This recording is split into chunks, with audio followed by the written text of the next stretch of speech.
If you want to continue to follow our adventure, click subscribe.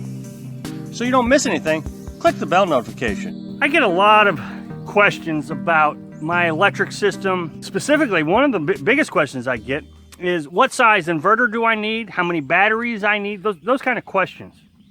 And I always hate doing these kind of videos for a couple of reasons. One, as hard as I try to explain it, I think I end up causing more questions than what I've answered, which I have the answer to. I just didn't think about putting it in the video. Now, I did do a video a while back that talks about my homemade electric system. And I'm going to put a link to that video right here. I mean, it goes through each step-by-step of every component that I own and why it does what it does. Generator, battery charger, the battery, the inverter. And that's all there is to my electric system. So getting to the question about the inverter. What size inverter do I need? Well, I have a 750 watt inverter. The biggest item that I have to power is a small apartment-sized refrigerator. It's a refrigerator with a fully functional freezer. It's 2 compartments, freezer on top and with a separate door. Very nice. Pick them up at Walmart for like 150 bucks. So the inverter has to power that. Well, how do you know if it's going to power it is the question. The other thing you have to think about is all the other items that you're going to have plugged into the inverter while you're running the refrigerator.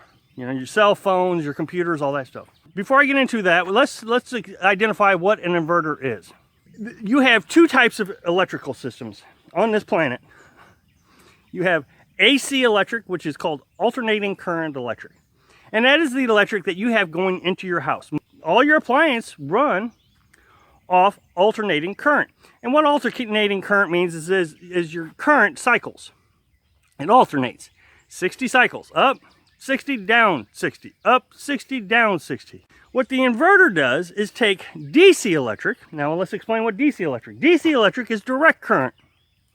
And it's all the energy that your car uses. It's battery current is what it is. If you have a battery, it's producing DC electric. And so you got to be able to charge the battery, those kind of things, with DC electric. Solar panels are DC electric. They produce DC electric to charge your batteries. So in order to run a house refrigerator with AC electric from a battery on DC electric, you need an inverter. It inverts DC electric into AC electric. How big of an inverter do I need? Well, the equation is volts times amps equals watts. So when you go out and buy your inverter, you're going to go out and look at a wattage of inverter. You can go to Walmart and they range from anywhere from 150 watts to 1,000 watts. And of course, the bigger they get, the more they cost. What does all that mean? Volts times amps equals watts. You can go and look at your appliance tag. If you look at the tag that comes on the plug-in, you can figure out how many watts it is. What they normally tell you on the plug is how many volts and how many amps. Now, a standard plug-in in your house is like 110 or 120 volts. So you don't really need to know that information, but if you don't remember it, it's okay. It should be on the tag. So it'll say 110 volts or 120 volts and 6 amps. So let's just say my refrigerator is 110 volts and 6 amps. So I take 110 volts times 6 amps, and that gives me 660 watts. Now we have some information we can use to buy an inverter. 660 watts. Well, I have a 750 watt inverter. So that means my inverter can power my refrigerator. That means everything else I have has to be under 90 watts. So, you know, I have my laptop, a cell phone, Carolyn's iPad, you know, those kind of things. And yes, all that comes up under 90 watts.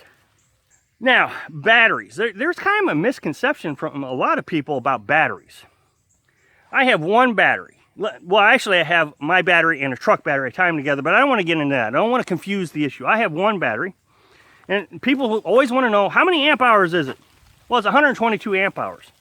But that really doesn't mean anything, because I have a lead battery, depending on temperature. Let's say it's real cold outside. I don't get 122 amp hours. After And the other thing is when you have a large draw, like a refrigerator, it doesn't produce 122 amp hours either. So on a cold day, I probably get about 50 amp hours from that battery. Now, if you had a lithium battery, which are much more expensive, if you had a 122 amp hour lithium battery, you would have 122 amp hours. But I don't want to get into that. It's not that complicated. Once you figure all this out, how many batteries you need. You will learn how many batteries you need. That's why these test runs that I tell you about, before you do your RV living, go out and do a test run. Make sure you got everything you need. So I have one battery, and I have to charge that battery twice a day.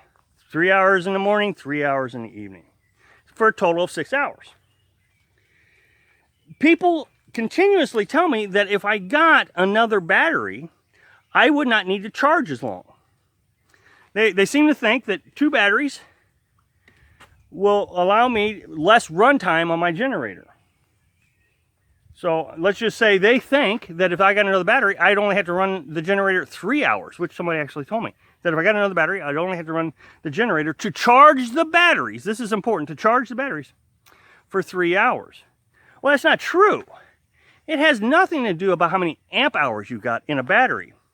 It has to do with how many amps you're taking from that battery on a daily basis. So let's just say I'm using 25 amps every 8 hours, and I have to charge that battery back up for 3 hours. Now, if I got another battery, I would still be using the same amount of electric. So instead of charging the battery twice a day for 3 hours, if I got another battery, I would have to charge it once a day for 6 hours. I'm still using the same amount of energy. I just get to go longer in between charges, but I still have to charge it for the same amount of time. So to clarify, I do not run my appliances off the generator. I run my appliances off the inverter.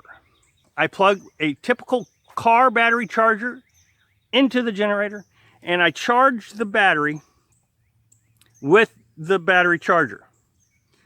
Thanks for watching. Click like if you like the video, and happy travels.